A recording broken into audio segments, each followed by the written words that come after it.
अस्सलाम वालेकुम। The educational point के साथ मैं हूं अवैस रहील और आज हम बात करेंगे 9th क्लास की इंग्लिश की पेयरिंग स्कीम पे कि जो 9th का इंग्लिश का पेपर है वो किस चैप्टर में से कितने नंबर का आएगा और जो मारूज़ी है वो कहाँ कहाँ से दी जाएगी।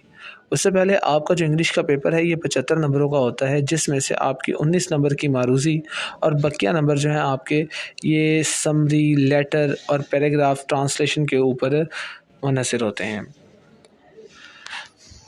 अब आपकी जो 19 नंबर की मारूज़ी है वो किन किन चीज़ों में से दी जाएगी। आपके पास मारूज़ी के 4 पार्ट होंगे, A, B, C and D। ए वाला हिस्सा जो होगा वो करेक्ट फॉर्म ऑफ वर्ब होगी जो कि 5 नंबर की आएगी। 4 नंबर का आपको करेक्शन ऑफ स्पेलिंग्स होंगे, 5 नंबर आपकी करेक्शंस ऑफ मीनिंग होंगे और 5 नंबर की आपको आएगी ग्रामर में से। आपका जो हिस्सा मारूज़ी होगा वो सवाल नंबर 1 होगा और उसे 4 हिस्सों में डिवाइड किया जाएगा, A, B, C and D। ए जो होगा ये फॉर्म ऑफ वर्ब पे होंगे, बी वाला जो होगा ये स्पेलिंग्स करेक्शन पे होगा, सी वाला जो है ये आपका मीनिंग करेक्शन पे होगा और डी वाला हिस्सा जो है आपका ये आपका ग्रामर में से दिया जाएगा। ए वाला हिस्सा 5 नंबर की मारूज़ी आपकी होगी, बी वाला हिस्सा जो होगा ये 4 नंबर की मारूज़ी होंगी, 4 मारूज़ियाँ होंगी। सी वाले हिस्से में आपको 5 नंबर की मारूज़ियाँ दी जाएंगी और डी वाले हिस्से में भी आपको 5 नंबर की मारूज़ियाँ ही दी जाएंगी। इन सबको कलेक्ट कर लें तो आपके बन जाते हैं टोटल 19 नंबर। 19 नंबर की आपकी मारूज़ी आएगी। अब ये मारूज़ी आपने तैयार कहाँ से करनी है। जिन बच्चों ने सिर्फ पास होना है वो इस बात को नोट कर लें कि आप ये सारी मारूज़ी 2015 से लेकर 2023 तक अच्छी तरह से किसी भी पास पेपर से तैयार कर लें। टिप्स है या फिर आप कह लें जी आपके अज़र पब्लिशर्स हैं, आपके पास कोई भी पास पेपर है आप वहाँ से 2015 से लेकर आप एक बार नोट कर लीजिए कि ये जो मारूज़ी आपको आएगी ये मारूज़ी कहाँ से दी जाएगी। जो बच्चे सिर्फ पास होना चाहते हैं यानी जिन्होंने पढ़ा नहीं है, वो बंदे काम करते रहे हैं या उन्हें टाइम नहीं मिला पढ़ने का, वो अच्छी तरह पास पेपर को पढ़ लें। ये सारी मारूज़ी आपको पास पेपर में से लग जाएगी। कोई 15-14 नंबर की मारूज़ी आपकी पास पेपर में से लग जाती है। आपके पिछले 5 साल 7 साल पेपर को आप अच्छी तरह पढ़ लीजिए, उसी में से आपकी मारूज़ी जो है वो 15 नंबर, 14 नंबर, 16 नंबर की क्लियर हो जाएगी। इसके बाद आपके पास होगा सवाल नंबर 2 जो कि सब्जेक्टिव हिस्सा होगा। इसके बाद आपका सब्जेक्टिव पार्ट है जिसमें सवाल नंबर 2 आपको दिया जाएगा। आपसे कहा जाएगा कि कोई से 5 सवालों के जवाब दीजिए, यानी टोटल 8 सवाल होंगे जिनमें से आपने 5 को अटैम्प्ट करना होगा। एक सवाल जो होगा आपका 2 नंबर का होगा, तो 5 सवाल आपके 10 नंबर के होंगे, यानी दूसरा सवाल जो है आपका ये 10 नंबर का होगा। पहला सवाल 19 नंबर का, दूसरा सवाल 10 नंबर का। और नोट कर लें आपके 66% चांस होते हैं एक्सरसाइज में से सवालों के आने के और 34% चांसेस हैं आपके बुक के अंदर से सवाल आने के।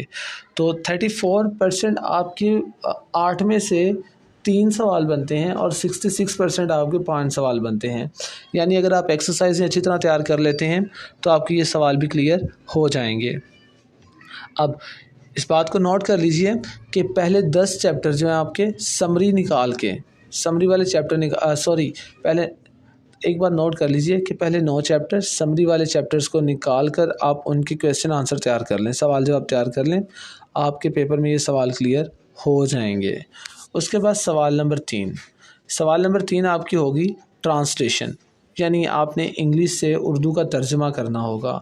1 से 9 चैप्टर्स के दरमियान समरी वाले चैप्टर्स को निकाल के अच्छी तरह जो चैप्टर आपके बचते हैं, कोई 7 चैप्टर आपके बचते हैं 9 में से समरी वाले चैप्टर निकाल के, उन 7 चैप्टर्स को आप अच्छी तरह सवाल जवाब के लिए और ट्रांसलेशन के लिए तैयार कर लें। आपके सवाल जवाब भी क्लियर हो जाएंगे, आपकी ट्रांसलेशन भी आ जाएगी। 2 पैराग्राफ होंगे आपके पास ट्रांसलेशन में, 4+4 8 मार्क्स के, दोनों ही आपने करने होंगे। सवाल नंबर 3 आपका 8 नंबर का होगा। फिर सवाल नंबर 4 है समरी का।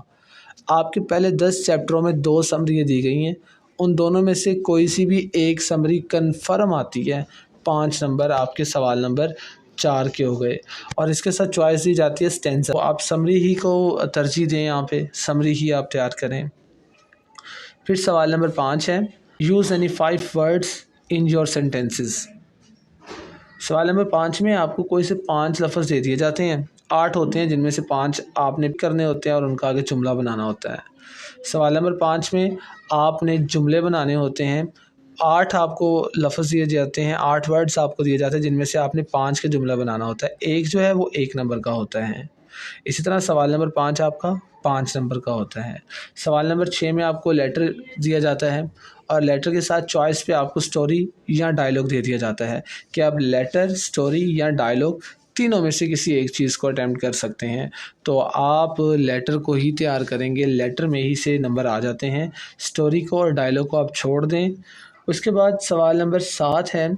सवाल नंबर 7 बहुत आसान होता है आपका, इसमें तैयारी ना भी हो तो नंबर आ जाते हैं, लेकिन अब इसका मतलब ये नहीं है कि आप तैयारी करें ही ना, आपने तैयारी फिर भी करनी। सवाल नंबर 7 में आपको पैसेज दिया जाता है और उस पैसेज एक पैराग्राफ होता है जिसके नीचे कुछ सवाल लिख दिए जाते हैं। कोई 5 सवाल होते हैं, एक सवाल आपका 2 नंबर का होता है। ये सबसे आसान सवाल है आपका, आपने बस सवाल पढ़ना होता है, ऊपर दिए हुए पैराग्राफ में से जवाब को ढूंढना होता है और जवाब ढूंढ के आपने उसका आंसर लिख देना होता है। तो ये सवाल नंबर 7 आपका 10 नंबर का होता है, 5 सवाल होते हैं, एक सवाल 2 नंबर का। इसके बाद आपके पास होता है सवाल नंबर 8। सवाल नंबर 8 में आपको उर्दू में कोई सी 5 लाइनें लिख दी जाती हैं जो कि आपकी सनशाइन में एक्सरसाइज के नाम से जानी जाती हैं। पास्ट, प्रेजेंट, फ्यूचर, इंडेफिनिट, इनकी एक्सरसाइज जो होती हैं, ये वाला सवाल आपके एक्सरसाइज में से आता है। यानी 5 उन एक्सरसाइज में से कोई एक फ़िक्रा पिक कर लिया जाता है। 5 फ़िक्रे होते हैं, कोई से 5 फ़िक्रे जो हैं वो पकड़ लिए जाते हैं और आपसे कहा जाता है आप इन्हें ट्रांसलेट करें इनटू इंग्लिश में। एक का आपको 1 नंबर मिलता है, 5 टोटल जुमले होते हैं जिनको आपने इंग्लिश में ट्रांसलेट करना होता है, यानी 5 नंबर का आपका सवाल नंबर 5 होता है। और एंड वाला सवाल होता है सवाल नंबर 9। सवाल नंबर 9 भी आपका 5 नंबर का होता है, इसमें आपको कहा जाता है चेंज द वॉइस, यानी आपने यहाँ पर एक्टिव वॉइस को पैसिव वॉइस या पैसिव वॉइस को एक्टिव वॉइस में चेंज करना होता है। इसी के साथ अगर आपने पेयरिंग स्कीम को गौर से सुना है तो इंग्लिश को पास करना आपके लिए यकीनन मुश्किल नहीं होगा। अल्लाह आप सबको कामयाब करे। अल्लाह हाफ़िज़ नासिर।